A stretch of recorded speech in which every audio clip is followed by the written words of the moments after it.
sportin tetovar e gjetëm në gjendje të mjerueshme. Nuk ishte ndërtuar apo rinovuar asnjë terren sportiv ndërvite.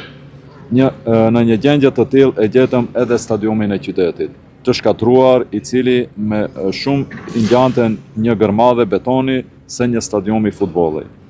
Me investimin e parapar për ndërtimin e të njëjtit nga themeli, së shpejti stadiumi i qytetit do të jetë një shtëpi moderne e futbollit evropian. Gjithashtu do ndërtohet një qendër mirëfillt sportive me 2 terrene për futboll të madh, një me bar natyral dhe një me bar artificial me tribuna moderne për tifozët, si dhe një terren sportiv multifunksional për të rinjët tanë. Pjesë e rëndësishme e këtij projekti është edhe ndërtimi i një objekti ndihmës për ekipet e futbollit tetovar, i cili do t'i plotësojë të gjithë standardet e kërkuara nga Federata e Futbollit. Në kuadër të këtij projekti është parapar edhe ndërtimi i stadiumit për futboll të madh në fshatin Saraqin. Sot jam këtu për të parë nga afër rrjedhën e punimeve për ndërtimin e tribunës së re përballë tribunës kryesore. Sipas asaj që shihet në terren, po punohet intensivisht për një stadium sipas standardeve europiane.